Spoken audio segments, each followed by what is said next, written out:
айтсак белгилеп. Тапшырма, суроо, жооптор таразалап эл билет. Ыр куржуну сөгүлөт, ырыстуу ырлар төгүлөт. Анда салам айтып мекенге, Санжырага төргөт. Санжырада селкинчек, Санжыргасын эл билет. Иш күндөрү 12-ден 2-ге чейин Санжырада селкинчек долбоору.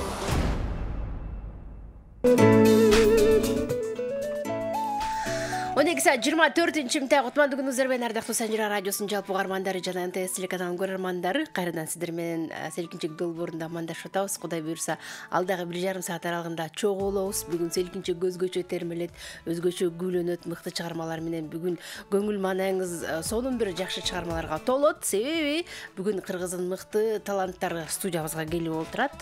Кыргыз Республикасынын эмгек сиңирген артисттери Самат Көчүрбаев жана Каныкей Раймалиева конокто. Кол чабуулар болсун. Санжыра радиосунун эл артисттери деп айтсам туура болот. Эки талантты тең. Себептен Санжыра радиосу ошол 14 жылдан бери элге кызмат кылып жаткан болсо, ошол 14 жыл аралыгында селкинчек долбоору 11 жыл бою сиздерге тартууланган болсо, ошол 11 жыл бою ар дайым селкинчекти күйлөнтүп келишет жана Санжыра радиосунун ар бир саатынын башында Самат агам манасын айтат. Көбү сурай берет, ошо манасчыңар кийим, ал күндө келип манас айтабы дегенде, ошол жакта жашайт. 8 жыл болду жашайт деппи? 8 жылдан бери саат сайын чуркап келип манасын айтат. Түнкү саат 12-де, 1-де, 2-де тагатыкчак уктабай ушул жерде жүрөт. Ушундай болгон таланттуу уулуңуздар Санжыра радиосунун эл артисти Самат Көчүрбаев жана Кыргыз Республикасынын эмгек сиңирген артисти, талант турчу супсулуу болгон атына заты жарашкан Санжыра радиосунун дагы бир эл артисти Каныкей эжекебиз. Кош келипсиздер. Сиздер көрүп турган өтө кубанычтамын. Көптөн бери келбей кеттиңер. Эмне кылып атырсыңар? Үйдө эле жатырсыңарбы? Жүрүп атырып, иштеп атырып. Келип калабы деп эле чалып атырым, алып атырбайсыңарчы? Келиңиздер. Тамаша. Эми таластыктар сүйлөгөндөн учпай отурайын да. Эжем эме эркек киши баштасын деп ишарат кылып атат. Мен кыздын кырк чачылуу десем, арыбаңыздар, кадырман кыргыз журтчулугу, Санжыра радиосунун угармандары, көрөрмандары, НТС телеканалынын көрүүчүлөрү, Санжыра деп ат айтып тургандай, бул жерге бардык өнөрпоз өзгөчө толкундануу менен, чын дили менен, чын ыкласы менен келип эфирге катышат. Анткени бүгүнкү аламдашуунун доорунда улуттун уңгусун, өзөгүн кармап турган, болгондо дагы жан дүйнөгө өзгөчө азык берип, көкүрөгүнө бой тумар боло тургандай керемет жан азыкты тартуулап келе жаткан Санжыра радиосунун басып өткөн жолу, жасап жаткан эмгеги биз ушул Санжыра радиосу менен тилектешпиз, кызматташпыз деп чын дилибизден келебиз. Сиз атайын эфирге чакырганыңыздарга ыраазычылык. Эфирге Алмагүл чакырганда келбей коюу мүмкүн эмес да. Эфирде Санжыра радиосунда ушундай керемет кызматкерлер иштейт. Максатыбыз бир. Бизде өнөр бар экен, жана бизде кыз бар, сиздерде бала бар экен. Бизде өнөр бар, сиздерде эфир бар. Биздин өнөрдө ошентип бизди бошобогонубузга карабай, кыйнап чакырып, жанды койбой чакырып, элге өнөрүбүздү тартуулаганга мүмкүнчүлүк берип жатканыңыздарга ыраазычылык билдиребиз. Каныкей Раймалиева деген атактуу эжекем менен келип калдым. Эң сон. Өзүңүз айттыңыз го, эжем менен келбесем келбейм деп. Чиркен өмүр. Сиз ушу тыр деп сүйлөгөнгө мүмкүнчүлүк болуп атпайбы? Биз да эстеп алалы да балалык чагыбызды. Келиңиз Каныкей эжеке. Кандайсыз, жакшы жүрөсүзбү? Көрүнбөй кеттиңиз. Кайсы жерде эле көрүнбөй жүрөсүз? Эмне кылып атасыз? Иши эле ар жактарда жүрүп атабыз. Бир ушул жерге жете албай калдым. Бирок Кудайдын буйругу менен бүгүн келип калдык. Кубанычтабыз силердин чакырууңар менен бул жерге Санжыра радиосуна келип катышып, ушундай эфирде болуу, эл менен баарлашуу, эл менен ушундай эфир байланыштыруу бул биз үчүн чоң сыймык. Аныңарга чоң рахмат. Ушул биз жакшы көргөн сыймыктардан радио Бир жолу силер менен көрүшүп турганыма, жалпы эл менен көрүшүп турганыма мен кубанычтамын. Биз да кубанычтабыз. Мен айтып атам, мен эгерде эркек болуп калсам кантип жине алмакмын депчи, артынан жүрүп эле. Баштады бул. Баштады да. Өткөндө дагы бир кызга ушинтип айтып аттым. Жок, антип айткан эмес, мен кантип жигил айтам. Мен эстеп кеттим дагы ушун айтып атты деп. Дагы жакшы кыз болуп калдым. Эми кандай кежиге суктанбаган киши караңызчы. Сиздин апчеңизди мактайын деп атса эле көрө аласыз деп калат. Жылдар өтүп, эл катары баягы жаратылыштын немеси болуп, биз деле өзгөрүп келатабыз эми. Өзгөргөн жоксуз. Суктанганга анча деле суктанбай турган болуп калдым. Каны кеже сиз өтө мындай скромность этпеңиз. Бул киши кыздар ушунча суктанып аткан эми балдар эмне дегенди айтып атам да ошону. Ошону эле айтайын дегем. Жап-жаш болуп. Немеңерди айтып, ушундай пикириңерди айтып, ушинтип кубандырып турасыңар да ошол. Силерге ден соолук, аманчылык берсин. Мен да силер менен көрүшүп, сүйүнүп, кубанып жүрө берели ошондой. Рахмат. Жакшы маанай куруп Эң сонун. Келиңиздер эми ардактуу армандар, өзгөчө Талас чергесинде көрүп аткан биздин көрөрмандарга айткым келип атат, фасоль терип атасызбы, картошка айдап атасызбы, эмне кылып атсаңыз да. Бүгүн эмне Таласты темалайын деп чакыргансыңбы? Раймалиева экөөбүз бүтүндөй Кыргызстандын өнөрпозубуз. Ооба, бирок өзгөчө Таласка баргым келип атат да бүгүн. Таласты эстетип коеюн деп атсың, Ооба, эстетип коеюн деп атырып коем, эмне болуп атасыз? Келгиз эми баштайлык. Самат ага ким менен күлөтү? Ушудан улам жаңы шаарга келгенде ким менен таанышсам, өзгөчө кыздар менен таанышсам эле таластыксызбы деп эле сурай берет да. Анан таң калам, бир жеримде бирине таластыктын бирдемеси көрүнүп атабы. Көрсө, айылдан келгенде Таластын ар бир элдин өзүнүн диалектикасы, говору бар да, анан өзгөчөлүктөрү бар. Бул мыйзам ченемдүү нерсе. Ошодон улам кадимкидей билинчкен да. Ошол Таластын өзгөчөлүктөрүн пайдаланып сүйлөшкөнбүз. Эми азыр бүтүндөй Кыргызстанга, элге өнөр тартуулап жүргөнүн орток пикирге, орток тилге келип калдык баарыбыз. Кызык бир нерсе бар да, бул тил маселесинде. Башка элдерде бир улут, бир аймак менен бир аймак бири-бирин түшүнбөгөн деңгээлде диалектикасы бар. Бизде Кудайга шүгүр, биз бири-бирибизди эч кандай котормос жок, чакан аймак болгондуктан бири-бирибизди түшүнөбүз. Ал эми ар бир элдин, жердин өзүнүн диалектикасы бул тилдин байлыгы деп түшүнүшүбүз керек деп ойлойм. Ооба, эң сонун. Баштап атырык. Ошондо мен баштап берем бе? Ооба.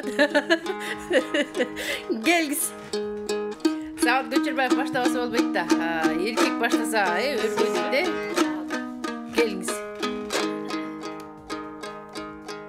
Агай. Илгери эстебес ата устаттарын, негизи эле залкарлардын бар устаттарын оозунан түшүрбөй айтып, анан ошолор жөнүндө сүйлөп эскерип турган да. Ал тургай эстебес атабыз депутат болуп калып, жогорку кеңештин трибунасынан чыкканда устатым аликем айткандай деп сөзүн биринчи баштаптыр да. Депутаттын трибунасынан да ансарындай бизде салттуу өнөрдө устаттарыбыз жөнүндө сөз кылабыз. Мени мына көпчүлүк эл манасчы катары белгилүү болуп, манасчы катары тааныган болсо, 5 жыл мен дастанды окуп, ошол дастанда окуп комуз чертип үйрөнүп калганыма устатым Замирбек Үсөнбаев өзгөчө себепкер. Ошол киши жаңы келгенде, мен манасчы болом деп толкунданып келгенде, ой Самат, элдир селдир комуз чертет экенсиң, дастан үйрөнүп ал. Манас менен дастан бул канатташ өнөр. Куштун эки канатындай өнөр. Манасыңа жардамы гана болот, зыяны жок дегенден 5 жыл бою мен дастанчылык өнөрдү окугам. Эмесе ошол устатым Замирбек Үсөнбаевдин керемет ырлары бар. Ошолордун ичинен дастанчылыктагы устатым Замирбек Үсөнбаев болсо, Бишкекке келгени манасчылык өнөрдө Манас Мурас деген коомдук фонд бар эле. Ошол фондду мына раматлык болуп кетти, Баткен Шерниязов деген агабыз негиздеп түптөгөн. Ошол Баткен Шерниязов агабыз түптөгөн фонддо тарбияландык шаарга келген. Уркаш атадан, Назаркул атадан сабак алдык, Айылдан Асанкан Жуманаевден сабак алдык. Ошол сөзү Назаркул Сейдрахманов манасчылыктагы устатым. Ал эми обону Замирбек Үсөнбаевга таандык Өзүң бил деген чыгармадан бир жүзүндү аткарып берейин. Эй, бали.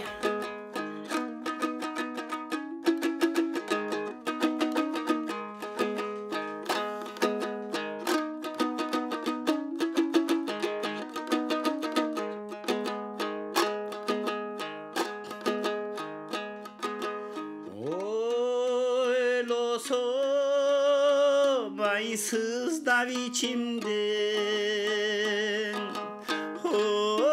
oyumda ne jürgön kişim sen süykümün ay kölde çüröktey süyümdü men kantip bilgizem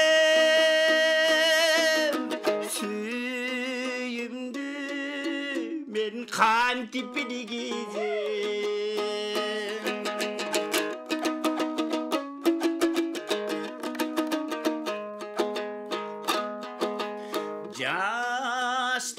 Jastıktın ay kanday uçurup Canında ay kuyum oturup Denizde taşkan suyunun dek utmuş ay tura kızığı dek utmuş ay tura kızığı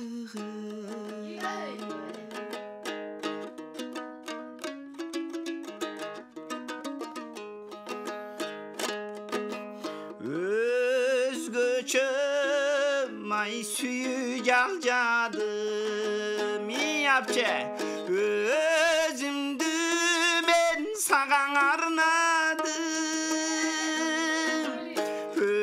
öçpöstön ay cansın makamat özüm bilay yemi kalganım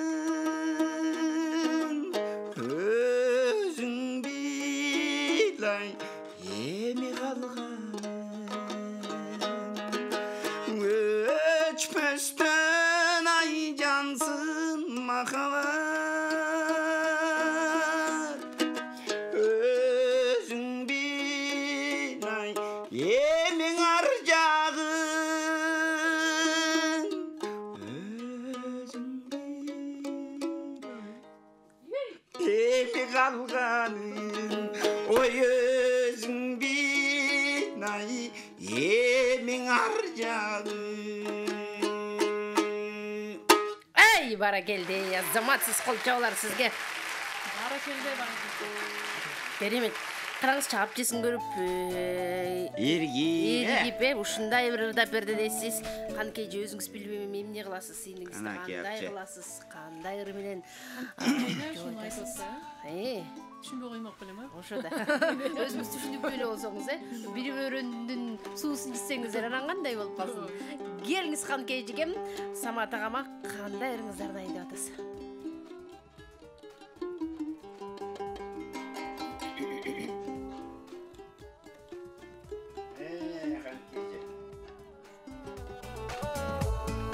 Жагып, эркин отуруп, элдин жан дүйнөсүн багып бир келтире руханий азык тартуулайт. Эркин.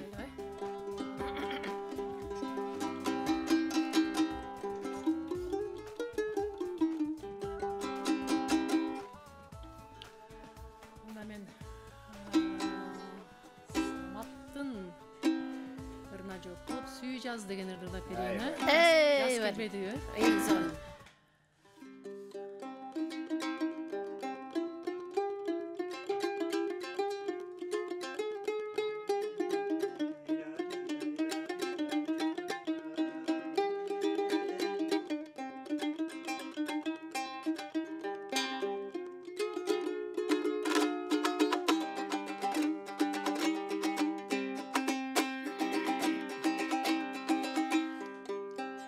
Sibili Таулардын жумшак жамгыры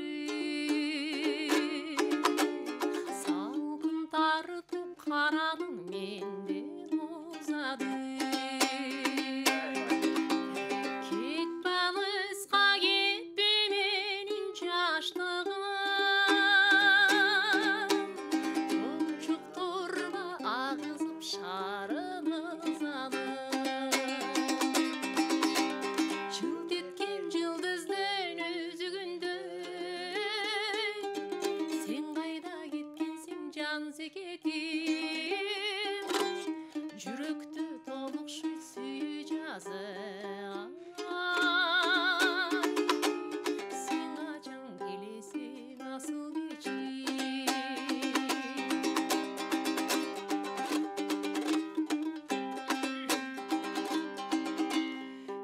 тереңедерден балбылдап сезим бермеди ый койлор шыбырын сенден жашыра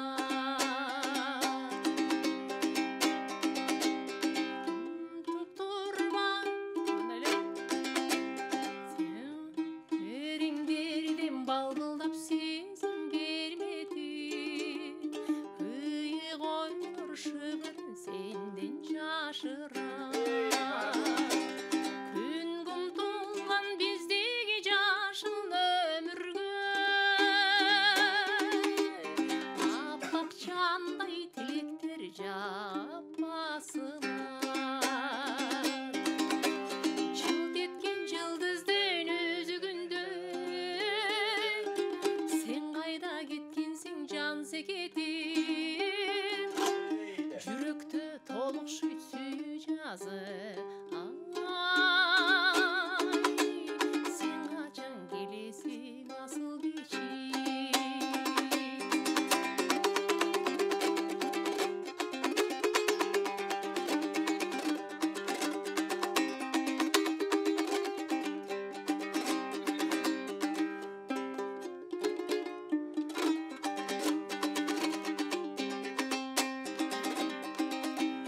биз таныштык жамгырлуу жайдын түнүндө кош айтыштык апакай кайың түбүндө андан бери көп жөнөттүң арадан кел атасың ыр болуп менин үнүмдө чылт эткен жылдыздын өзүгүндөй сен кайда кеткенсиң жан секетим жүрөктү толукшуйт сүйүү жазы сен качан келесиң асыл кечим чылт эткен жылдыздын өзүгүндөй сен кайда кеткенсиң жан секетим жүрөктү толукшуйт сүйүү жазы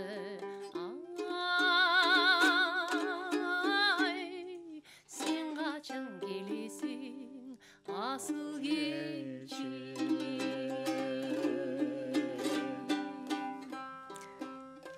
Ey баракелди азаматсыз кол чабуулар сизге керемет сонун чыгармам мыкты ыр Самат агабыз дагы эрги ушундай бир жыжыгап бурукту дейсиз эми угармандарыбыздын пикирин угалым мейманыбыз бар байланышта саламатсызбы жакшыбыз өзүңүз кандайсыз Жақсы. Казбек мырза кош келдиңиз Рахмат. Мен доосум Камикедан Азизага берейин. чоң рахмат Жақсы.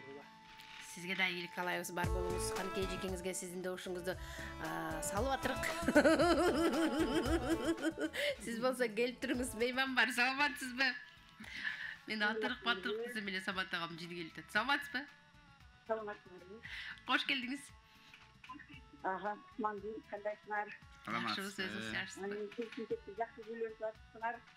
Мен эле калдым кечигине Саматтын чыгармачылыгын өтө баалайм да. Манас айтканда мен ушул эпостун ичине кирип бул сыяктуу жашап калам. Өтө берип мен чыгармачылык ийгилик, Самат ден соолук, үлгүлөр бакыт каалайм. Рахмат. Ал эми Каныкей жөнүндө айтсам, Каныкейдин жанагы Талконова Нырмырган болчу. Эмелер мама деген билет. Валентина Талконова.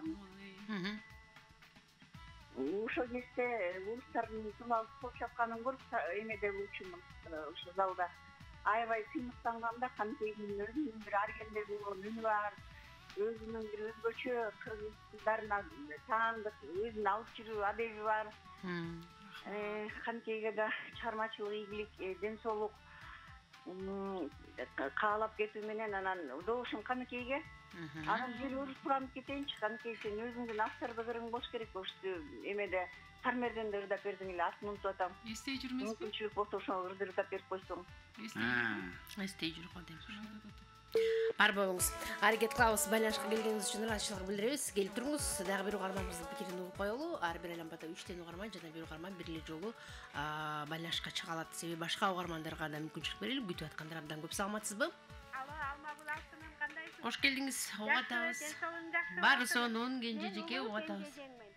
Сага биринчи дем соолук, узун өмүр, үй бүлөлүк бакыт, балдарыңдын жакшы сый урматын көрө кой Алтыным. Балдарың жакшы оорубай, жакшы чоңоятабы Алтыным. Баары жакшы. Балдарыңа ден соолук, узун өмүр каалайм. Жаркылдап, маңдайыңда жаркылдап, ойноп, күлүп, ушулардын үндөрү жаңырып турсун, Алтыным. Рахмат. Анан экинчи саламды бирге чыккан балам кызым саламатсызбы? Сизге да ийгилик, ден соолук, үнүңөргө береке, ар дайым жаркылдап, биздин көңүлүбүздү көтөрүп, ушундай самжырага чыккан апалардын көңүлүн көтөрүп жүрө бергиле Алтындарым. Силерге үй бүлөлүк бакыт, ден соолук, узун өмүр.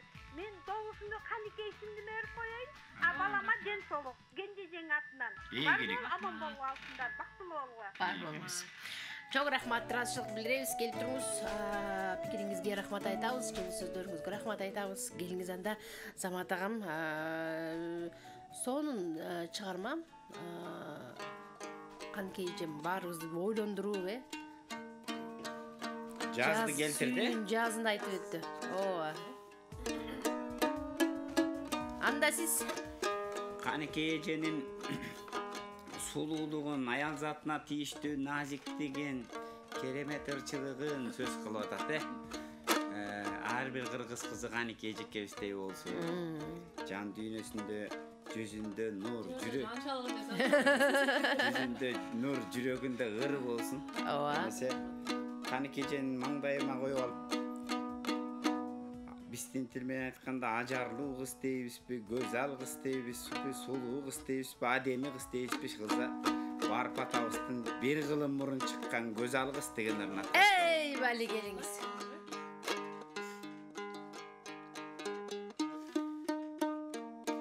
Мунун обонун устатыбыз Амирбек Үсөнбаев мажор минор кылып иштеп чыккан.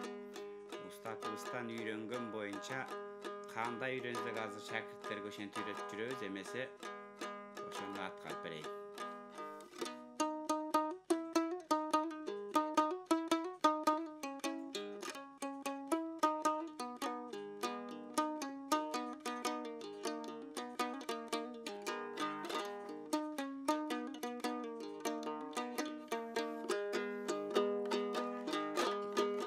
Жолугун кызыл башайы, жол жүрүп келдим атайы, жалынга салсаң көзүң садой, жарокер көз ал сыпайы, көйдөгүн кызыл башайы, мен көргөлү келдим атайы, күйүткө салсаң көзүң сада, көркөмдүү көз ал сыпайы. Саратан айлар салкын күз, санамда белең көз ал кыз, эмдигиң айлар эки ай күстан, кестедиң бекен көз ал кыз, көзүм сүйдү биң суду, көңүлүм сүйдү бир суду, көңүлүм сүйгөн сен болдуң, көрүнөң ашык мен болдум.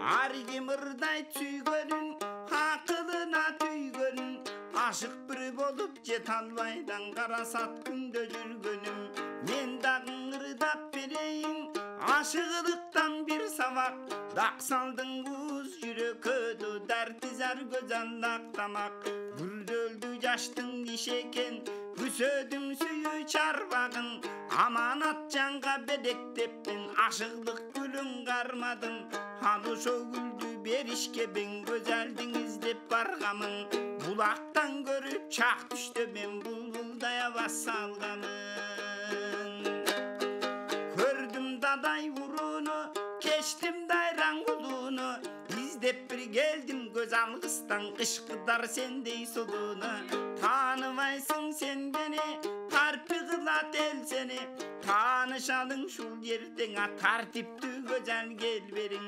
кыйраны көрдүм кыдырып кара суу менен чарбактан каш кирпигиң төгүдүптөй карасаң кумар таркаткан көкүрөкөң өрт коюбай көп жылдыздың саматкан жанада көптү көрмөкмүн ой жаралган болсом канатчан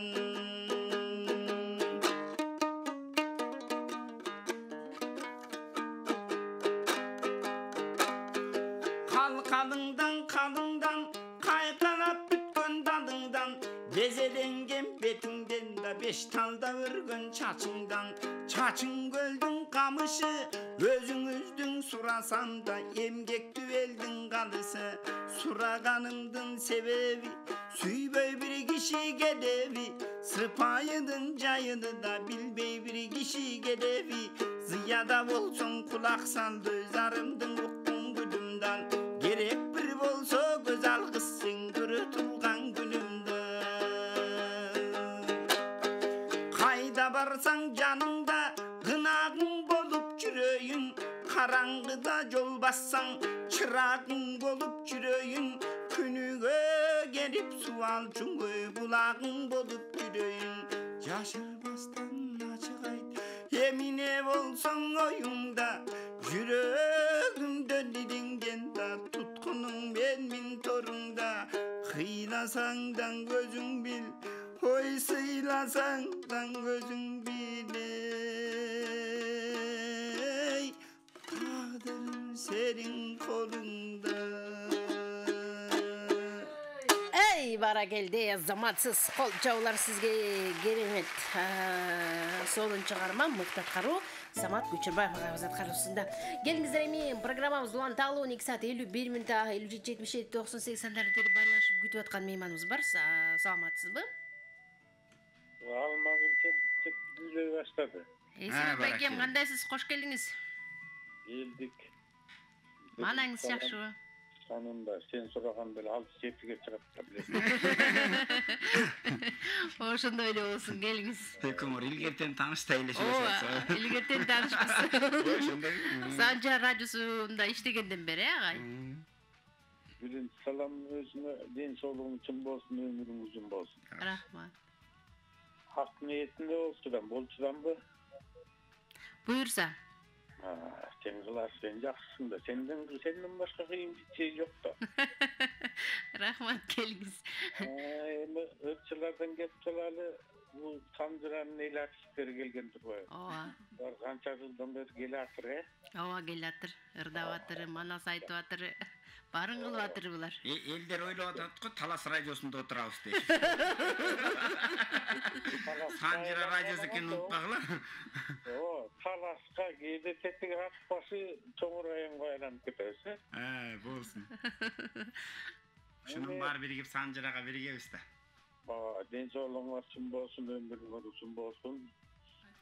Demi doğuşumdu kanı şeyge vereyine kapı oldu. Bu kıska verişki. Samatqa dele bereriңиздер. Samatqa berseňizler da men alganday bolur elesiniz. Ayağımda da Samatqa berip koyuyorsun. Макул. Бар болуңуз, рахмат. Турашылык билдиребиз, келип туруңуз. 57-77-98-03-12 шаарыбыздын кодун. Сиз дагы байлашка чыгып өзүңүздүн пикириңизди айтсаңыз болот. Бизди Кыргызстандын бардык аймактарынан көрүп укканга мүмкүнчүлүгүңүз бар. НТС телеканалынан көрүңүз, Санжар радиосунан көрүңүз, угуңуз, онлайн интернет аркылуу дүйнөнүн булуң бурчунан да уксаңыз болот. Саламатсызбы? Баракелде. Саламатсызбы? Жакшыбыз, өзүңүз кандайсыз? Жакшы, рахмат. Эки өтөң мыкты, добушум. Райма Саудын эвереси Паникейге. Атыңыз ким эле? Бакыт. Ким? Бакыт. Бакыт мырза, кайдан чалдыңыз? Бишкек. Бишкек шаарынан. Бар болуңуз, чоң рахмат. Кайдан чалып атасыз, аты жөнүңүз ким, бизди НТСтен көрүп атасызбы же радиодон угуп атасызбы, толук маалымат узатып коюңуздар. Себеби биз үчүн өтө маанилүү ким кайдан угуп, көрүп, байланышка чыгып жаткандыгы. Андыктан биз сиздерден толук маалымат күтөбүз. Саламатсызбы? Алло. Кош келдиңиз. Алмагүл кандай? Жакшы, өзүңүз жакшысызбы? Мен Оштон чыгып атам. Эң сонун. Аябай жакшы болуп атат, көрүп отурабыз. Доосум ушул инеме жигитке берип коем дедим эле. Жакшы болот. Атыңыз? Атым Акылбек. Акылбек мырза. Бар болуңуз, чоң рахмат. Ош чергесиндеги жалпы көрөрмандарга ийгилик каалайлы. Байланышка келгениңиз үчүн ыраазычылык билдирип, кезекти эми Кааникей эжекеме узатам. Кыйнасаң да, сыйласаң дагы тагдырым сиздин колуңузда апчем дейт. Келиңиз, анда сиз эмне кыласыз? Эртеле тагдырын сиздин колго тапшырды. Жигиттин мүлө. Жар күтсөң аны сүйө бил, жаркылап аны сүйө бил деп айтайын одам. Жоо. Эстей жүр угармандын суранычы боюнча, Кааникей эжекебиздин өзүнүн чыгармаларынан аткарып берчи деп суранган эле. Сиздин обондуңуз ошондо, Кааникей эже? Меники сөзү Муратбек Алымкулов деген таластык агабыздыкы, ал дагы өзүбүздүн агабыз. Бүгүнкү эфирге таластыктар чогулуп калган экен. Таластай болобу? Бизди мактанып атат деп ойлойбу, биз мактангандай болбойбу. Жакшы, келиңиз анда. Ошондо түшүнүп коесуңар, Мен айтып койгузам, мактанып атат деп ойлойт да. Эмне бериңиз?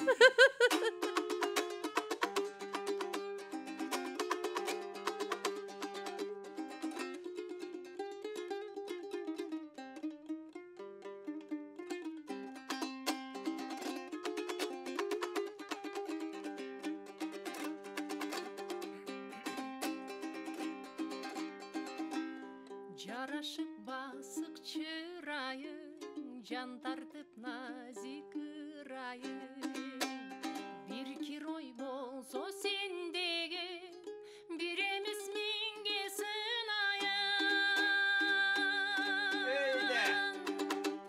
Күлкүңө толкун жарашып, күлкүңдө сырлуу жарашык. Билбейсиң кумар көз секектай, бир сага өзүм миң ашык.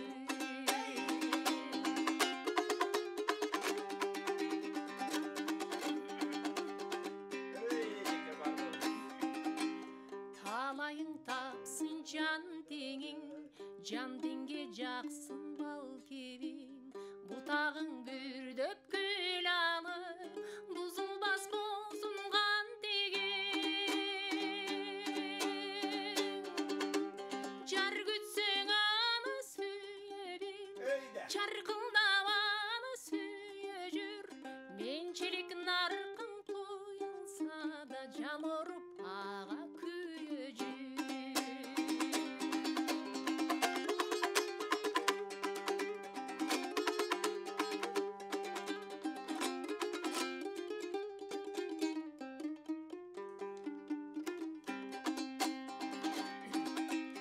Көп айтсам сене тарынба, көз караш менен карыба. Жан жарым болбой калган соң, жага бир жаным барына. Дагы айтсам сене тарынба, тагдырын аш жарым жанымда. Эргүүдөн чыккан булырдың, ай эстей жүр кээде жадыңда. Дагы айтсам сене тарынба, тагдырын аш жарым жанымда. Эргүүдөн чыккан булырдың, ай эстей жүр кээде жадыңда. Эргүүдөн чыккан булырдың, ай эстей жүр кээде, эстей жүр кээде жадыңда. Эй, бара келди. Азаматсыз кол чабуулар сизге. Сөзү да таластыкы, он да таластыкы, аткаруучу да талас, комуз да талас, жанында отурган иниси да талас.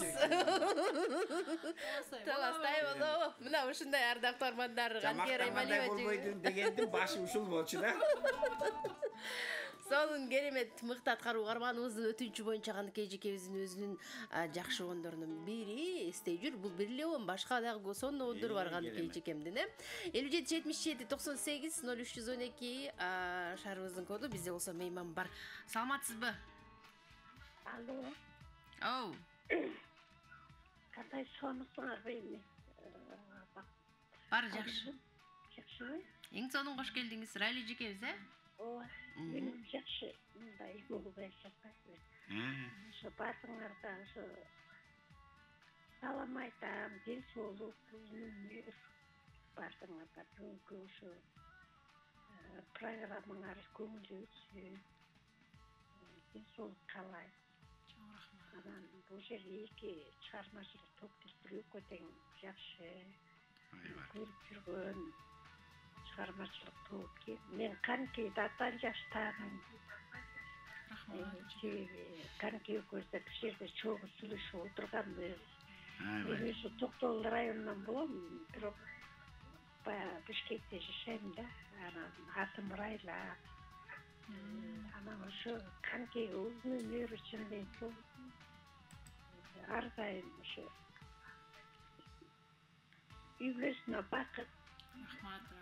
Өзү кандай ой тиек максаттар ушуларды чыгарсын. Айбайлы. Бардыңыздар ошол ишке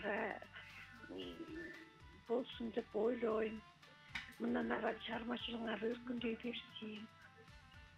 Айтканыңыз келсин. Ошо Каныкейге добушумду берип коеюн. Бар болуңуз.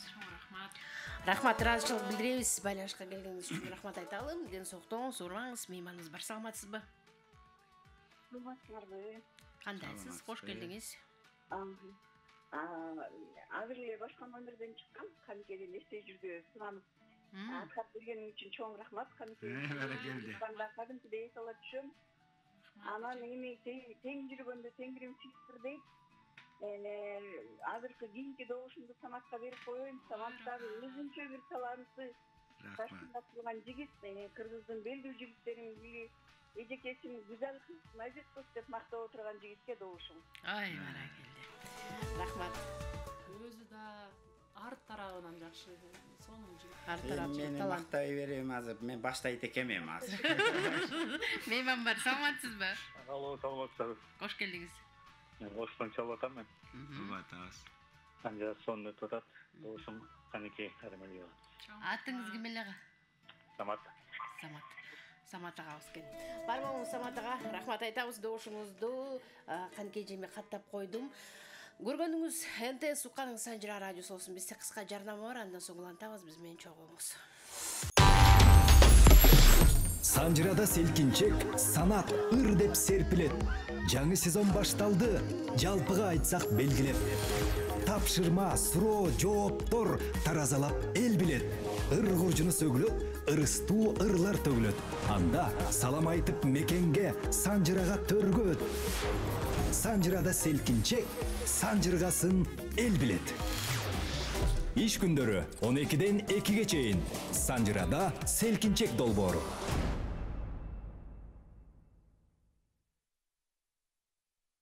Жаңы музыкалык саат ардактуу армандар, программабызды улантабыз. Көрүп ченеп атканыңыз Санжира радиосунун селкинчек долбоору. Бүгүн биздин дал ушул өн алгыбыздын эл артисттери Самат Көчөрбаев жана Каныкей Раймалиева эжекебиз конокто. Жаңы эле Каныкей эжекем эстей жүр деген сонунун аткарды эле армандардын өтүнчү боюнча. Агай, келиңиз, кезек сизде. Кандай арман улантасыз? Эми Элмирбек деген эл булбулу эл ырчысы Залкарыбыз бар эле өтүп кетти. Ошо Элмирбек агабыздын чыгармаларынан Жан секет деген кереметтер бар. Бай. Жалаң лирикадан ырдап туралы эми? Ооба да. Болгон айырмасы Каныкей эжемдики обондуу куплеттик формадагы болсо, меники бир аз дастанчы болгондугума байланыштуу көлөмдүүрөөк да. Бирок бизге ушул лирикалык обондуулардын башаты ошол тетиги көк сулуу, мырзайым, көз алгыстардан баштап келип анан Жан секет лейлилерге чейин келген экен. Эмесе Элмирбек байка айтып калчу өзү. Ай секет дегени да бар, бирок бул Жан секет деген ыр деп. Ай секет мурдаңкы кичине жаш кезинде чыгарган экен. Бул эми Жан Секет деген чыгармасы. Эй, бали келгиз.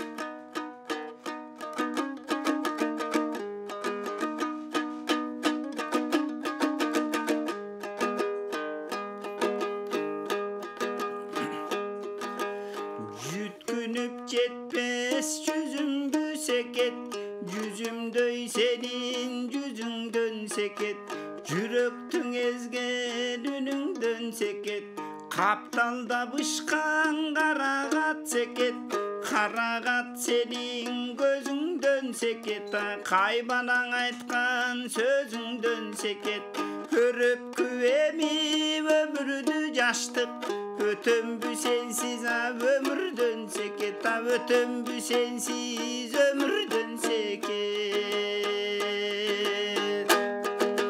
Yaştık bul özü жаздагы көчөт, солгоду солуй төскөнүң көсөт, жомоктой өмүр жолдогу бекет, келгендер келет, кеткендер кетет, кабылбайт кимге калтардай сулуу, калгандар галата жеткендер жетет, калгандар галат жеткендер жетет.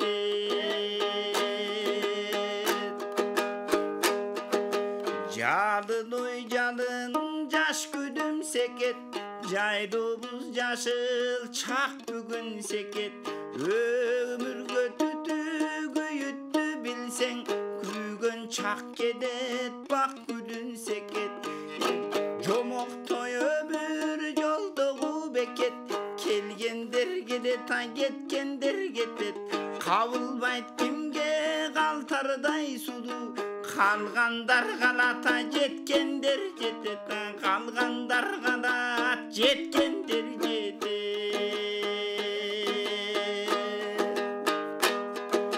Чаңкасаң судун таттуусу кандай, чайкасаң унун ачуусу кандай, көлдеген кудун арманы кандай, көрбөгөн иштин аң жалганы кандай, чөптөргө жаздын жамгыры кандай, чөккөнгө жандын жалгызы кандай, түндөсү түштө күндүзү ойдо, түңүлбөй жашайм түпөйүл жолдо, жаным эле жаным жаным дейм сени, жалбарткан бойдон жашырып койбо, күлүп бир атка күмүштөн така, күйгөн бир чактаңа күйүт бир башка, ай секет секет секетим дейин, ак булбул болуп сен турган бактың, ак булбул болуп сен турган бактың.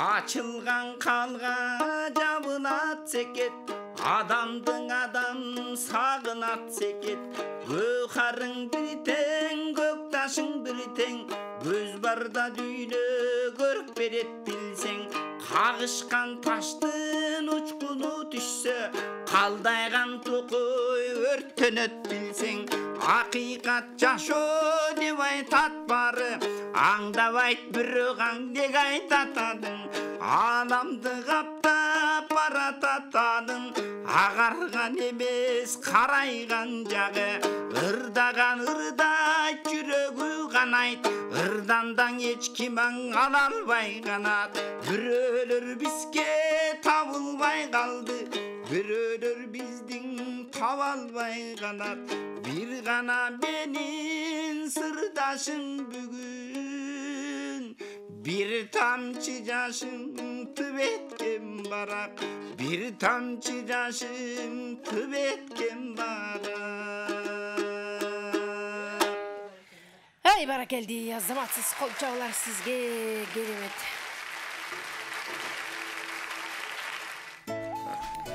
Самат Көчөрбаев агайыбыздын кароосунда сонун чыгарма ардактуу угармандар, Элмирек агабыздын мыктыры селкинчек долбоорун улап берди. Кезек эми угармандарда 13 саат 12 мүнөттө мейманыбыз бар. Саламатсызбы? Кош келдиңиз. Угатабыз, дейт окшойсуз. Саламатсызбы? Саламатсыңбы? Hoş geldiniz. Soğuk atağım sizde. Мен кичигип атабы? Siz ünalыңыздын үнү жанына абдан жакын туруп алган окшойсуз. Саламатсыңарбы? Экраның так болсун, Алмазбек. Рахмат. Бүгүнкү келген конокторго, эртектерине, Саматка, Канчеге карматчылык каалайм. Көңүлдөн сыйлайм. Ырларын кылам деди. Чармачылык ийгилик, үй бүлөсүндө ынтымак, бакыт болсун. Албагүлөм мен сен башкачысымен сен чыкканы биринчи жолу чыгып атам. Келиңиз. Өкпөнө бирден упай берип койбойсуңбу? Бискектен секениден. Шекене жекем. Макул сиз суранып атсаңыз кантип жок дейин. Рахмат. Бар болуңуз. Çok rahmat. Разышылык билдиребиз. Кабыл тилектериңиз кабыл болсун. 2 талантка тең. Добушуңузду каттап койдум. Саламатсызбы? Саламатсыздарбы? Эң сонун өзүңүз кандайсыз? Мен Бишкектен. Магул менин добушум Саматка. Анекеге ийгилик. Бишкек шаарынан. Атыңыз? Атым Анар эжең. Анар эжекем. Бар болуңуз Анар эжекем. Байланышкан үчүн сизге да ыраазычылык билдиребиз. Мындан ары дагы келип туруңуз.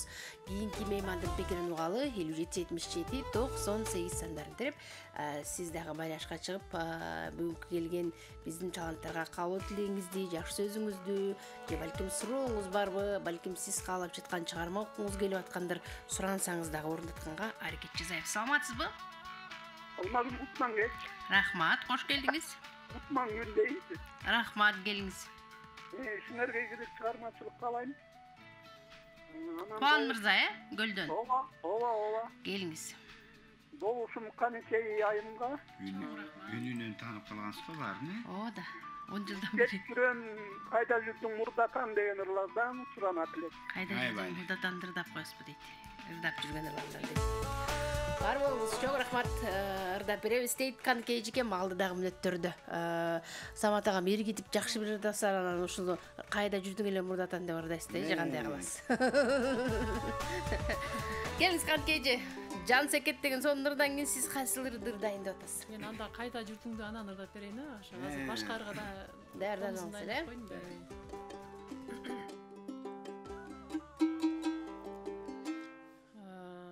Жана Түгөлбай Казаковдун Роза Карагулонун сөзүнө жазылган Сүй жаз деген ырды ырдадым эле. Азыр Сүй элеси деген ырды ырдап берейин деп атам. Сөзү Маркабай Аматовдуку, ону Тургун Алматовдуку. Бүгүн жалаң эле таластыктардын оңондору чыгып атат. Ушинеге эле атайын эле таластыктыр деп атат. Негедир ушундай болот. Атайын даярдап келген окшойсуз бүгүн. Мен таластыктар турган болсом, эң сонун келиңиз анда.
Эдисон керемет кол чабуулар сизге азаматсыз.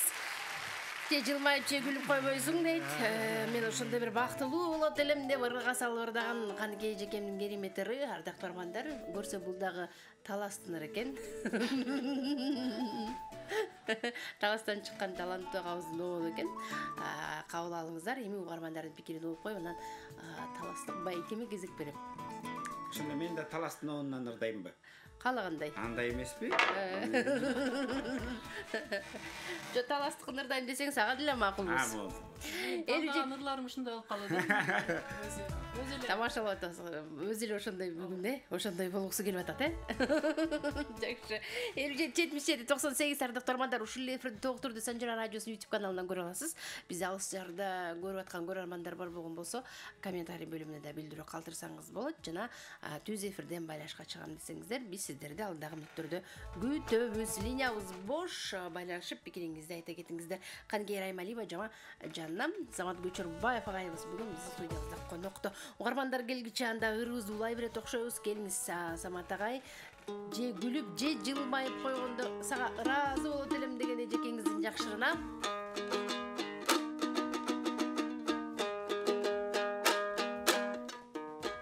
Угарманыбыз келип калды, пикирин угуп коюп анан уланталы. Саламатсызбы? Саламатсыңбы, жакылдаган кандашым? Жакшыбыз. Кандайсыз? Кош карабай экен, баары жакшы. Кош келдиңиз. Жакшы. Чыгармачыл атуулар келиптир. Мен кааларым чың ден соолук, чыгармачыл ийгилик. Рахмат. Добушум карындашыма, Каныкей карындашыма. Айбай. Сизге тунук эфир. Бар болуңуз. Сизге да ийгилик каалайбыз. Добушуңузду Каныкей жекеме каттап койдум. Биздин туруктуу угарманыбыз көп жылдан берги мындан ары дагы келип. Келиңиз анда, уланталы агай.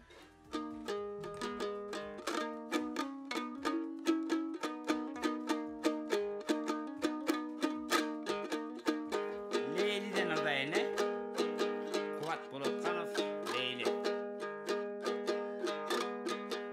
Арнаймын сага ырымды дейдиң, айтайын болгон сырымды дейле.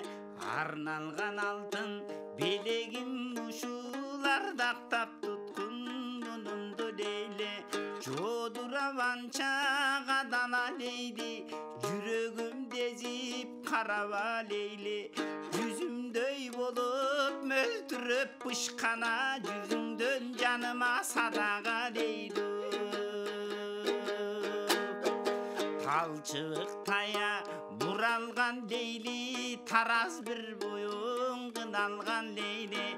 Теңдеши жога сулууга сендей, тең кылабың бужалган дейли. Кашкая тартып күлөсүң дейли, канжарсыз толтума тилесиң дейли.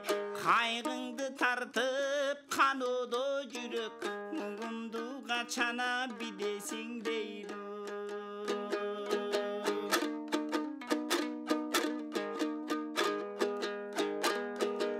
Алдыдан аска үстү ташлейдиң, аскада калган кожо жаш лейли.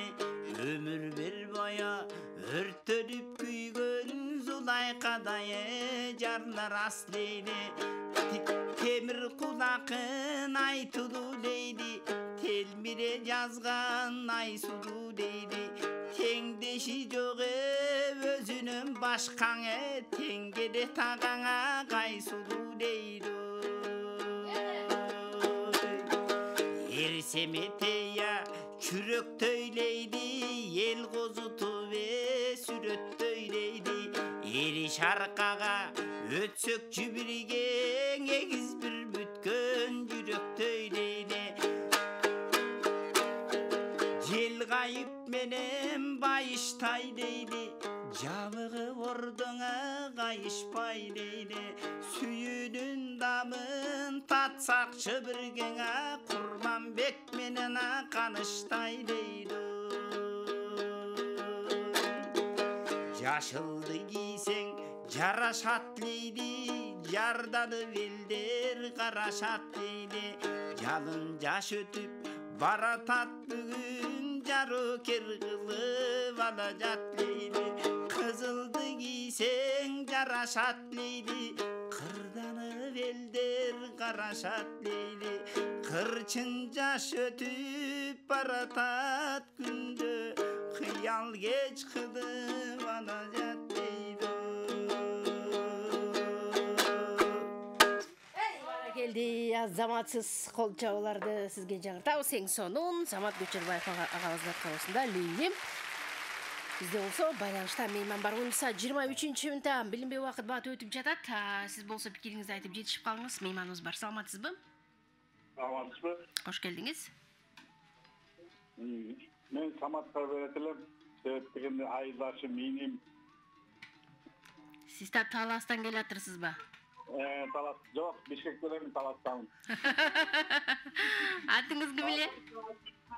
Көрсөм. Ким? Мен атым Сатылган, Абдыкадыр. Асымбеков Сатылган Абдыкадырович. Сиздин айылдашыңыз. Самат Гүлзат эжеңдин классташы болом. Болду, рахмат. Ишиңе ийгилик, аман бол. Рахмат. Рахмат. Ошондо Таластын кайсыл айылы? Арал деген айылдан болобуз. Аралдан. Аллагымда ошо Аралдан да. Эстебес Амирбек аталар. Аралдай болобу. Жөнтүрчү мактан тазыңыз, барын айтамын. Рахмат, бар болуңуз, байлашка келгениңиз үчүн ыраазычылык билдиребиз. Айтылуу Арал деген айылдан мактангандай болбойн, айтып коеюн да. Деп айтып бериңиз. Эстебес атабыз чыккан Аралдан, ал акын Аралдан дагы ким? Мен мактансам башкача мактанаман да. Биздин айылга Токтогул Эченирет келген. Ошону менен мактанып айткым келет. Эми учуру келип турат азыр. Токтогул Сибирден кайтып келе жатканда биздин айылга түнөп, биздин айылдан аны аттап тондоп, анан Бешташтын тоосуна ашырып ийгендиги жөнүндө айтылат. Ал тургай Токтогулдун жана 72-жылы чыккан китебинде мынтип жазылып турат. Биздин айыл Акбай Бауыр деген ортосун суу бөлүп турган эки уруу эл кече качып келе жатканда кайрылгам Акбай Бауырга аттап тондоп жөнөтүп жардамын мыктап көргөзгөн мендей начар шайырга деп ырында Токтогул айтат.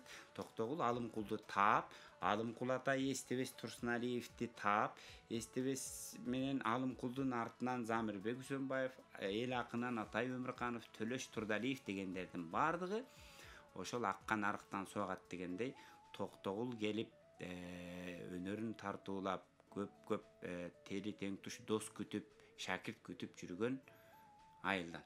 Токтогул айтчу экен, бул Алымкулдун суусу жөн суу эмес деп. Неге дегенде, суу деген демекчи биздин айыл Ичкилүү деген тоо бар атактуу, ошо тоонун булактардын чогулганынан келип суу ичет да. Ичкилүү тоодо Манас эпосунда айтылат.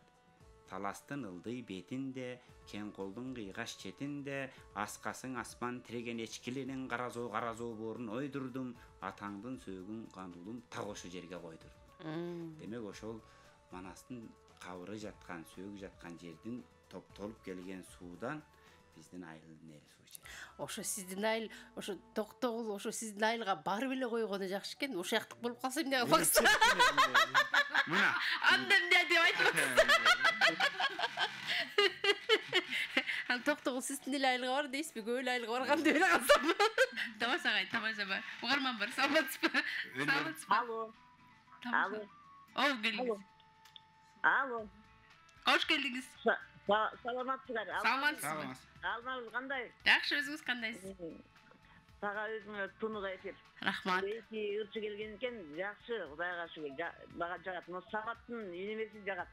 Саматтын дастаны, ушул эмеси жагат. Мен добушту. Алло. Угуп атабыз. Добушту Саматка берип коеюн эми. Рахмат. Мен үн жак Таластан, Гүлжакан эже. Рахмат Гүлжакан эже. Бар болуңуз, чоң рахмат. Байланышка келгениңиз үчүн ыраазычылык билдиребиз. Келип туруңуз. Байланышып атканда сыналыңыздын жанынан алысыраак туруп, үнүн азайтып алмасаңыз, бир аз жаңырып, дос болуп жаңырат. Сенин үнүң ар жактан чыгып атат деп мен урушат. Радиону чоңойт сүйлөп атат да. Ооба да. Мейман бар, саламатсызбы? Саламатчылык Алмагүл. Кандайсың? Жакшыбыз өзүңүз. Тунук эфир, бүгүн дагы жакшы таланттар келиптир. Мен добушум Саматка. Мен болсо Бишкектен чалып атам, Анаркүл эжең, көрүп атам энтести. Рахмат. Çok rahmat Anarkul эжеке, байланышка келгениңиz үчүн сизге дагы ыраазычылык билдиребиз. Программабыздын соңуна чейин чогуу болот деген чечимдебиз. 13:28 программабызды уланталы анда. Келиңиз Каныкей эжекем, сиз деген алыска барбай эле Токтогул биздин айылга келди деп айтпайлы. Ошол аралда төрөлгөндөрдү эле айтып койсоңуз эле мактангандай болмок эмессиз да? Токтогулдун келгендиги жөнүндө ар кандай ошол Сибирден качып келатканда жөнүндө ар кандай пикирлер бар да.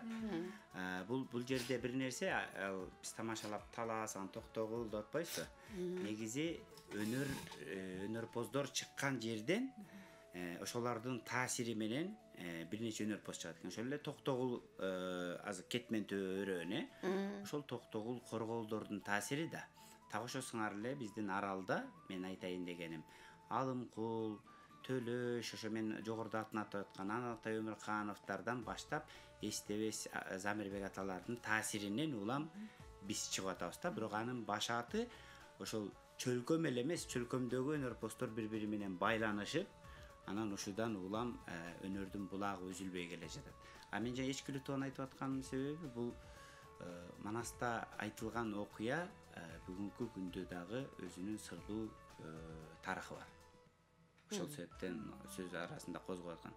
Туура сиз айтып аткан биз пендечиликтин түшүнүгү менен өнөрпоздорду бир жанагы ким бир Анатай Өмүрканов абыз айтат, жакшы өнөрпоз чыкса эле биздин айылдан деп элестей берем депчи тамашалап. Ансарындай өнөрпоздор жалпы элдик болгондуктан өнөрпоздорду ар бир эл менчиктегиси келет. Керек болсо өнөрдү менчиктегиси келет. Ушул өнөр ушу жактан гана чыгат. Жок, биз андай кылсак туура эмес болот. Анткени акындык ушу жер ушулай чөлкөмдө эле бар. Жырчылык бул чөлкөмдө эле бар, манасчылык бул чөлкөмдө эле бар деген жаңылыш пикир. Анткени Кыргызстандын баардыгы бири-биринен ошол кезде кыдырып, таасирленип, биринен бири үйрөнүп чыккан. Кызыгы устаты өзү түндүктө турса, устаты түштүктө болгон. Түштүктө барып ата устат кылып бул жака Арстанбекке чейин келип атат. Баардыгы тарых үчүн айтылып коюш керек. Эң сонун, рахмат. Келиңиз, Каныкей эже, кезегimiz сизде. Кандай өрмөн улантасыз? Кайсыл чыгарманы аткарайын деп атасыз? Жана жогоруда суранып кетти, кайда жүрдүң мурдата. Күмөндөр агайыбыздын огону, кайда жүрдүң? Күмөндөр агайыбыздыкы.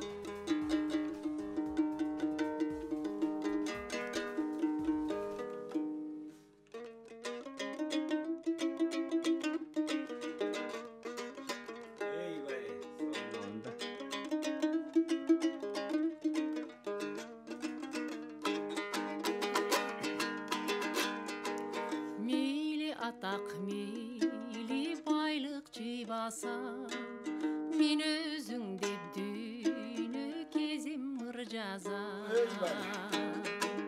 Мел-мил дегенде деңиз дайра суу кечип, мел-мил жегени даңайы даван кырдашан. Сени сүйүп сен деп күйүп мыржазам, сергектенем сен жөнүндө ырдасам. Сезимдерге тынчтык бербейт жүрөгүм, сени көрүп сени карап турбасам. Кагылайын кара жаным, кайда жүрдүң мурдата.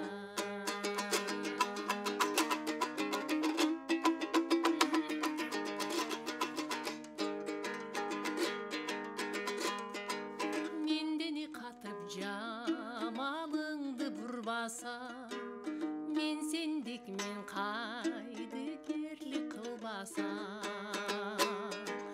Мерез болбо кеч болсо да жолуктук, мени аяп ак сүйүүмдү сыйласаң. Сени сүйүп сен деп күйүп мыржасам, сергектенем сен жөнүндө ырдасам. Сезимдерге тынчтык бербейт жүрөгүм, сени көрүп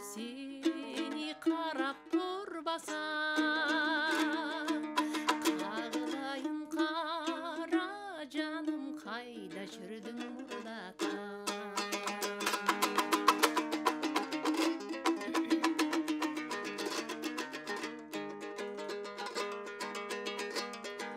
Жағалданып жалбарганым тыйбаса, жан дүйнөмө кантеманын сыйбаса. Жаралгандай бир өзүңдөн кең алам, жалгыз сага жүрөктөгү сырды ачам. Сени сүйүп сен деп күйүп ыр жазам, сергектенем сен жөнүндө ырдасам.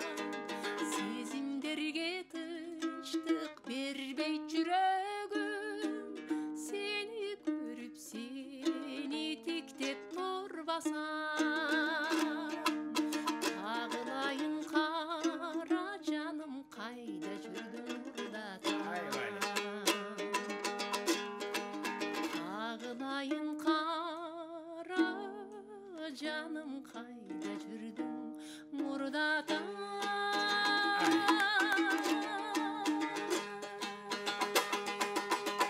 Эй, баракелди, заматсыз кол чабуулар сизге керемет.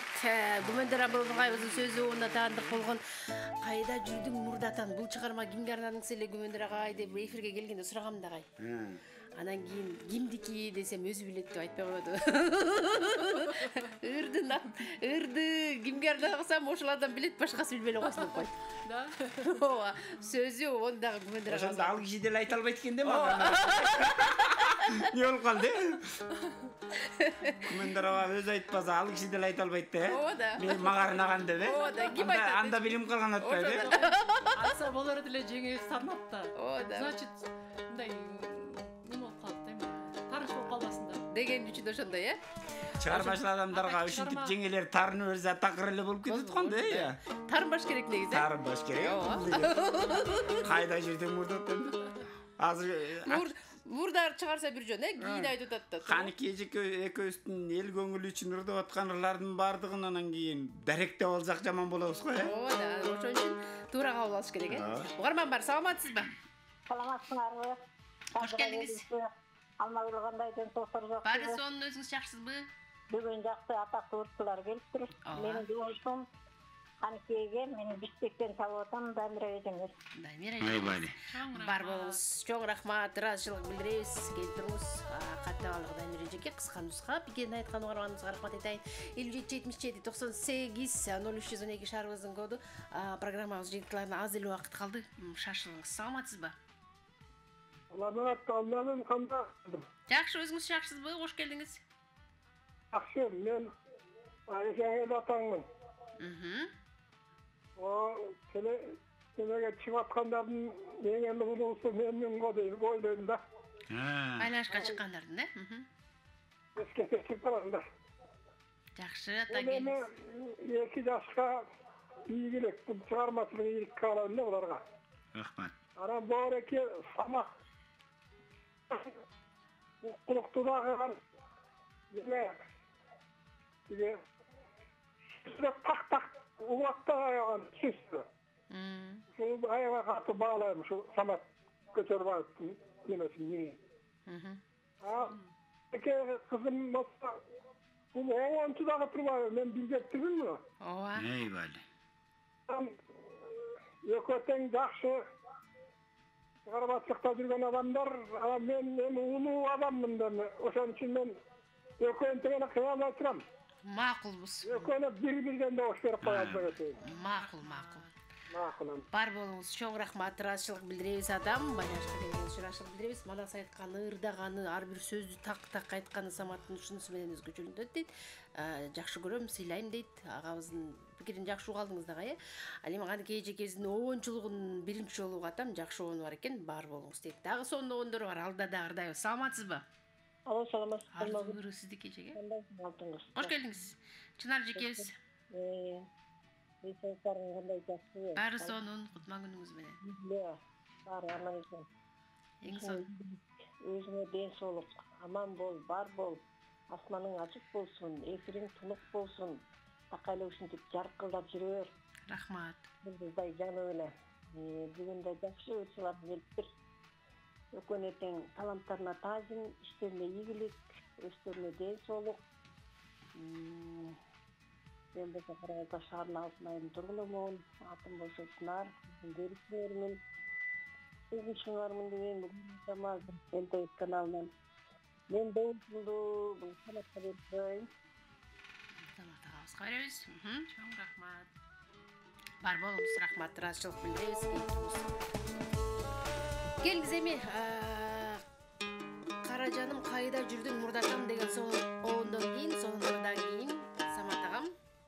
Жалпы угармандарга ыраазычылык билдиребиз. Эртеден бери мынакей Каникей эженин ар бирин укканын, менин чыгармачылыгымдан тааныштыгы бардыгын, анан бүгүн кайдыгер карабай добуштарын берип угарман болуп атканы бул салттуу музыкалык искусствонун өнөрдүн жок болбошуна так ушу сиздерге окшогон көрөрмандар бар үчүн салым кошулуп жоголбой муундан муунга өтүп келатат.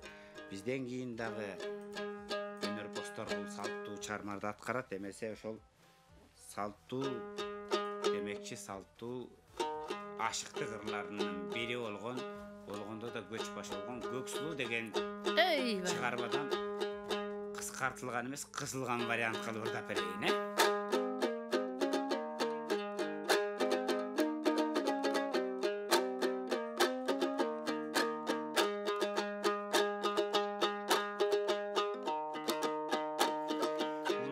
Aşıkmın sizdey perige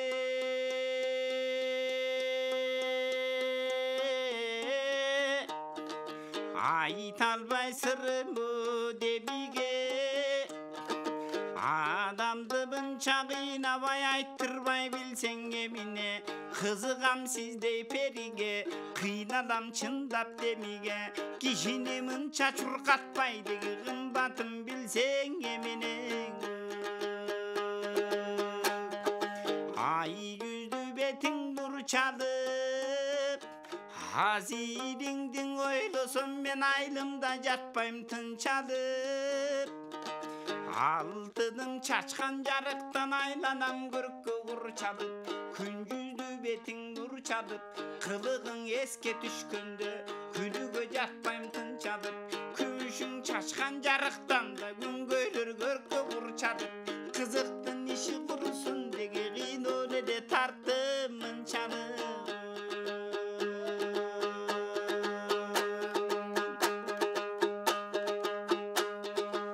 Gülgönde gülkün gümüşün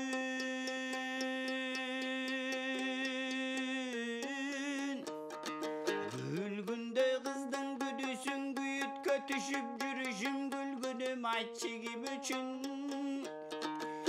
Üdörün takır üzgün yok güyüzüp süyüm ötün Jark etse gülkün gülüşün Jarokir kızdın güdüsün Jalınga düşüp yürüşüm Jaljadım aytçı gibi üçün Canından alыс çıktım jokan Oldu can kızıva süyüm ötün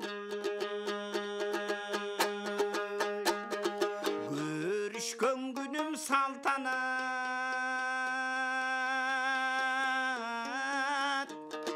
Oy körküngden günay jaltanat Körkömüň jandı köksötüp kömököydüm baltamat Görünböy getsen Göksudu gödöktön gözden jaştamat Jolukkan günüm doy saltanat Joduragan gelbetingen jogurtun günay jaltanat Jol garap tarttım köp azap Jolukpay getsen Göksudu çirkin Joşudu ba gözden jaştamat Avıdan sağa jaraşkan Ak sedep takkan çıp tamang ak köyünök Çöngel atsan ak buğday gölde kıpkana Alamda jok sululuk arnagan eken Kudurret ataydap berip büt sağa Gököle sonun jaraşkan Gök sedep takkan çıp tama Gök şayı joluk giyinsek Gögürdök gölde kıpkana Koştoğun eken tabigat çirkin Koş kıldığa berip büt sağa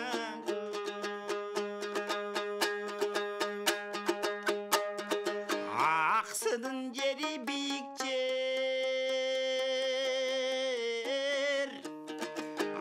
Antlaşkan yerge özün gel, antlaşkan yerge gelbesen akının ötögü ötkör. Bozbudun yeri büyük yer, bol coşkun yerge özün gel. Bol coşkun yerge gelbesen çirkin, bozdan acarın büyütkör. Belden bir koyun kaçırıp Bilalvadım göksulu, yemi tağdır ne bulut bilalvadım göksulu. Yondan bir tülkü kaçırıp jet almadım doy göksulu. Jetkizbesten de düşmanga get almadım doy göksulu. Altı bir kanattın ağıydın geriştesin sen göksulu. 62 sulunun periştesin sen göksulu. Jeti bir kanattın ağıydın geriştesin sen göksulu. 72 sulunun çirkin perisi sensin göksulu.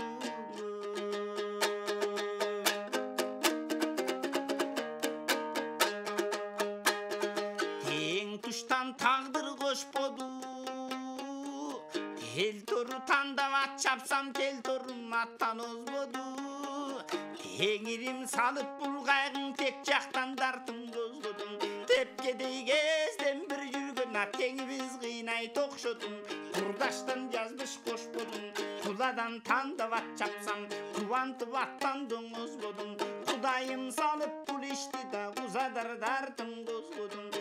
Kuşu oynap bir жүрgöden kolda kurbuduga kıynay tokşodu. Göңүлдүн nazik iş kotun Kozgotosun göksulu, göçtüm kalgan taylakтай bozdotosun göksulu. Sayatçı salgan bozkuştay samatasın sen göksulu. Sağındırıp toң adamdı sargaytasın sen göksulu. Ölüp bir kalsam kadarmın da ölbey bir türü var bolsam özümdü kılıp alarmın. Akırı bir gün doy tavarmın antlaşıp koygon söz için ben seni acıratıp alarmın. Ey bara geldi azamatsız kol çağlar sizge. Беремет. Жеңил жага табыс көпчүлүгү.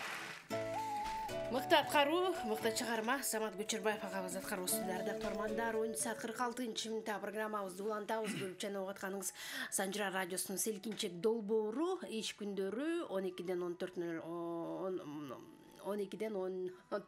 чейин күн сайын биз менен бирге болууга барыңыздарды чакырабыз. Бүгүн бизде болсо Самат Көчөрбаев жана Каныкей Раймалиева конокто үн алыңыз, үн азайтып алыңыз. Редактор арманын байланышып атканда саламатсызбы? Саламатсызбы? Кош келдиңиз. МТС каналынын Санжыра передачасын түзетүүдөн көрүп жатабыз. Сиздерге чоң рахмат. Аябай көңүлдүү, кыйын чыгармачыл адамдарды чакырып, элдин көңүлүн алып жатасыздар. Биз сахнадан эле көрчү элек улуучуларды. Сиздер бизге сону мүмкүнчүлүк берип, жакындан тааныштырып, сонун сөздөрдү айтып жатат. Самат мырзага терең ыраазычылык. Аябай дайыма манасты айтканда, ырдырдаганда куюштуруп сонун ырдайт. Өзү да айтып жатпайбы, элдин баары эле бизден чыккандек, биз да ушу Самат мырзанын чыгармачылыгы менен кыргыз эли сыймыктанат.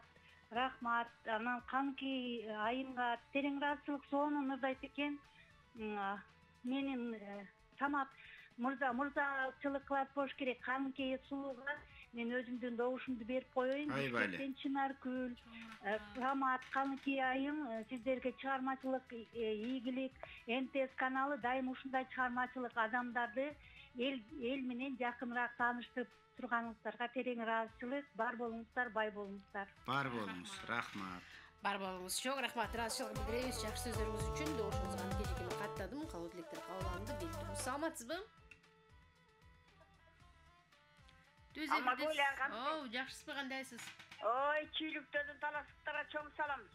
Ой, эртеңдерин бакыда звонить. Эфирибиз таластык болуп кетти окшойчу эле. Келиңиз. Мен добушум Саматка дастанчы, манасчы, обончу, ырчы, манасты изилдөө боюнча Саматта эч ким алдыга чыга элек деп ойлоймун. Каныкейге чың ден соолук. Каныкей кызы менен артып кеткенсиң. Ден соолук жакшыбы? Баары жакшыбы? Жакшы, рахмат. Ишиңерге ийгилик, баарыңар ден соолукта болгула. Кудай таалам тынччылык, токчулук, жаштарга ынтымак, ырыс, ден соолук берсин. Айбайлы, рахмат. Жакшы. Чоң рахмат, бар болуңуз. Самат ага сиз айткандай көп кырлуу талант, Манаска өзгөчө, салымы чоң. Сөзсүз эле баягы бир жака барып мынча саат Манас айтыш керек эмес. Самат агабыз андай эмес. Жан дили менен ушундай берилип, кайда болбосун Манас дегенде агынан жарылып деп коет го кыргызда, агынан жарылып, тикесинен тик туруп дегенде кызмат кылат. Көптөгөн окуучуларды тарбиялады, көптөгөн окуучулар мектептен чыккан жаш манасчыларды дагы үйрөтүп, аларга дагы Манас ааламына ээрчитип келип, мына ушул филармониянын чоң залына алып келип, аларды өзүнчө эле жүрмөн эмгектерди кылып жүрөт да. Көп баягы жалпы калың эл билбеши мүмкүн. Мен ушуну дагы бир жолу баса белгилеп айтып койгум келет. Санжира радиосунун ар бир саатында жаңырып жаткан Манасты дагы ушул өз күчү менен Самат агам чуркап жүрүп жаздырып, мындай кылалы, ушуну алмаштыралы, могу жери момундай болсун деп жалпысынан ушул 100га жакындап калды. 100га чукулдап 100 болгондо Кудай буйрса биздин жакшы тилектерибиз барга китеп кылып чыгарып, ушул биздин баракчаларыбызга толук түрдө жүктөп дегенде жалпыңыздарга кенен жакындан жеткирүүгө аракет кылабыз. Бул Манас үзүндүлөрүн көчүрүп алсак болобу, бергилечи деп Санжиранын кеңсесине келгендер абдан көп, сурагандар абдан көп. Эч бир жерде жок азырынча. Биз муну баягы толуктап туруп, анан ошол 100 QR-код менен, текст менен анан элге кенен жеткиребиз. Бул Максат агабыздын идеясы, Самат агабыздын идеясы, Самат агабыздын азыр жасап жаткан эмгеги. Кудай буйрса аны дагы жакында күбө болосуздар деген үмүтүбүз чоң. Бул эмгек үчүн өзгөчө чоң рахматыбызды жамаатыбыздын атынан айткыбыз келет. Бар болуңуз Самат агай. Ошол кээ бир айтат го, ошол радиодо угуп баратканда Манас жаңырганда ушундай бир кыргыз экениме кубанып кетем, сүйүнүп кетем. Бизди мындай ойготосуздар, кыргыз экенибизге көп укпаган үчүн Манасты, ошол себептен баягы Санжира радиосу сиздер аябай бизге таасир калтырасыздар деп ыраазычылыгымды билдирет. Ал үчүн Самат агабыздын эмгеги чоң. Бар болуңуз агай, кол чабуулар сизге. Биз сизди жакшы көрөбүз. Ошон үчүн сиз менен тамашалаша беребиз. Таарынып калбаңыз. Жок, кадыр өткөн кишилер, жакын адамдар ушинтип тамашалашып сүйлөшөт да. Чоочун эмес адамдар. Ооба. Чоочун болгондо унчукпай турабыз да. Сонун. Жактырбай да токсот. Өтө сонун. Негизи бардыгы жасалып эмес, чын дилибизден жашап, ушул дүйнөдө, ушул чөйрөдө биз сүңгүп кирип ушул дүйнө менен жашаган үчүн эл жүрөктөн чыккан нерсе жүрөккө жетип жатат деп ойлойм. Эң сонун. Бар болуңуз. Сугарман бар. Саламатсызбы? Алло. Бүн элдин баары кубарланып, кубанып, абдан чоңойтуп алып аткан окшойт. Саламатсызбы? Келиңиз. Алло, Алмагүл. Кандайсыз Ибадат эжеке? Кутман күнүңүз менен. Кутмандуу кеч, кутмандуу күн. Кош келдиңиз. Рахмат. Абдан аягына аяктап келатат. Бул 10 күн чоң эс алуу майрамдан кийин бир жакшы майрам тартууладың. Кыргыз эли менен мокмуганып, Саматты аз убакыт болуп калды. Саматтын ички дүйнөсүн жакшы ача албай калдык.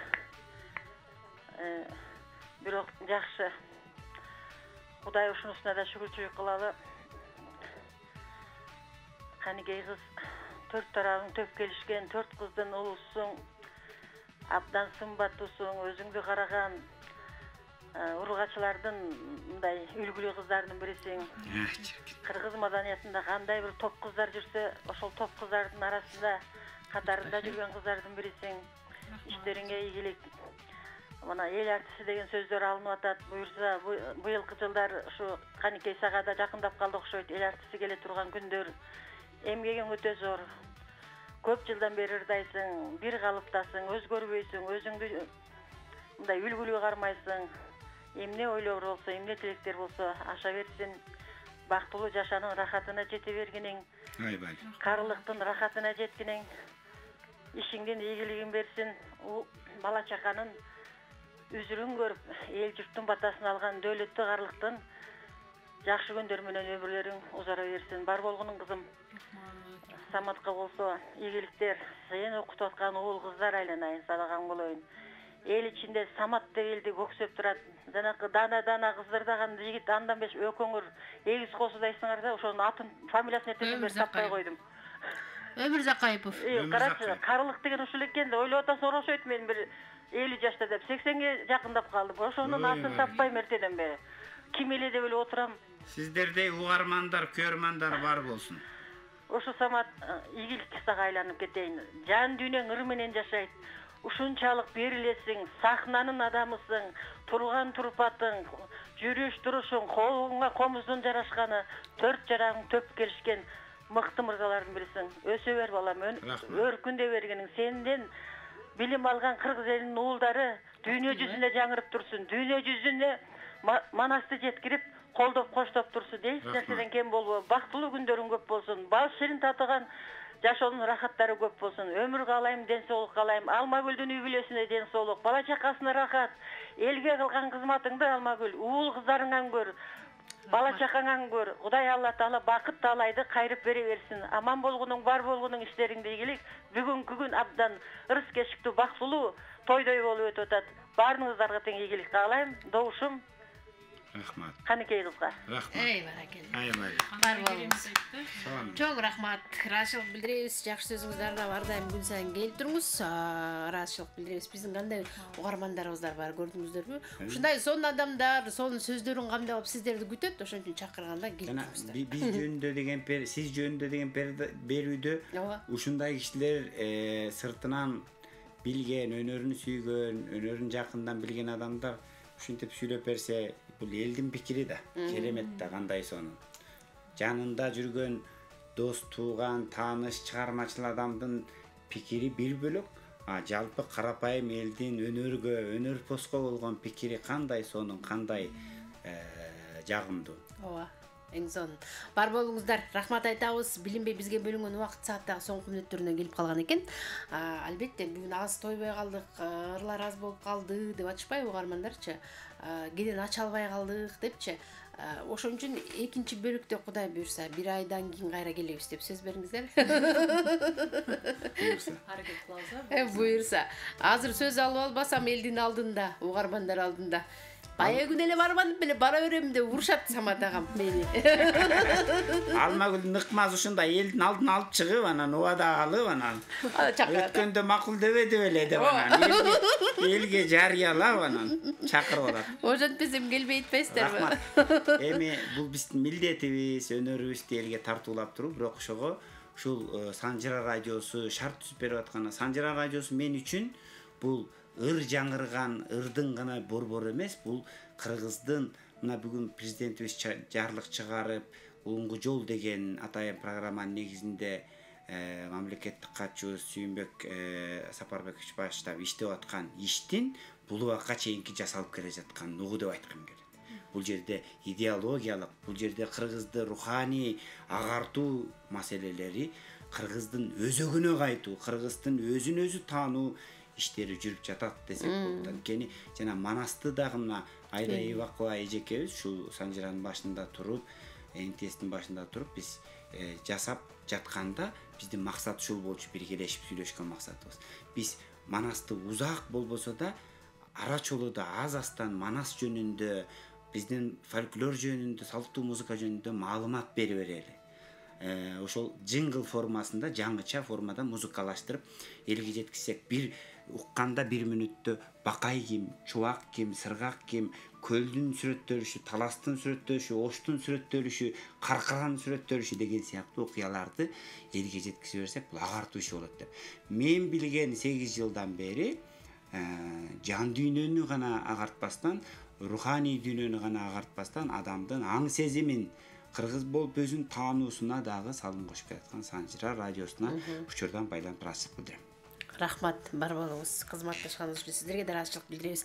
Келиңиздер, эркин микрофон кыскача. Чоң рахмат. Элибизде тынчтык болсун. Кудай Таалам бөөдө кырсыктан тыш кылсын.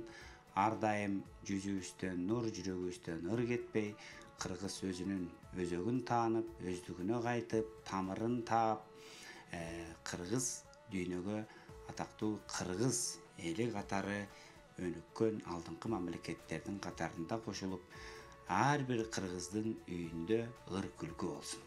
Айткаңыз келсин. Соны айтты. Саматтан кейін эми айтыш кыйын болду. Ошо эң башкысы кыргыз экенибизди унутпайлы. Ушул аламда ушул заманда өтө татаал, азыр эми кийинки муундар улам, кийинки эмелер эң бир өзгөрүүлөр тездик менен башкача заманда жашап атабыз азыр эми. Ошентсе дагы ушул ар бирибиз ушул эң башкысы ушул Санжира радиосунун ушундай сыяктуу көп радиолор болобу, теле ар кайсы булактардан ошондой биздин көп баймалбай ушул өзүбүздүн өздүк экенибизди жарыялап ырларыбызды жаңыртып дегендей маанасыбызды жаңыртып тура берсин. Ошол силерге рахмат, аманчылык болсун. Рахмат. Жерибизде тынччылык, аманчылык, элибизде бийиктеп өсө берсин. Биз ырчылардын тилеги сонун. Өнөр постордун тилеги сонун. Элибизде дайыма майрам, шаң, той болуп турсун. Биз ошол жерлерде кызмат кылалы. Айткаңыздар келсин. Сиз упайлардын баарын кантип жеге бересиз? Болду. Ошондо кантип жем 24 упай менен программабыздын жеңүүчүсү аталат. Колчоолор болсун. Аял киши болгон кандай сонда? Сау болуң. Бүгүнкү күндүн жеңүүчүсү Каныкей Раймалиева жекеске колчоолор болсун. Самат агыбызга да рахмат айтабыз. Келип бергениңиздерге рахмат айтабыз. Ыраазычылык билдиребиз. Көргөнүңүз энтес болсо каныңыз Санжира болсун. Атым Алмагүл сиздер менен коштошом. Жаңы саатта кесиптешим жаңылыктар топтому менен Эрбол Кубанычбек уулу тааныштырат. Санжира радиосунан алыстабаңыздар. Санжирада селкинчек, санат ыр деп серпилет. Жаңы сезон башталды, жалпыга айтсак белгилеп. Тапшырма, суроо, жооптор таразалап эл билет. Ыр куржуну сөгүлөт, ырыстуу ырлар төгүлөт. Анда салам айтып мекенге, Санжирага төргө өт. Санжирада селкинчек, санжыргасын эл билет. Иш күндөрү 12-ден 2-ге чейин Санжирада селкинчек долбоору.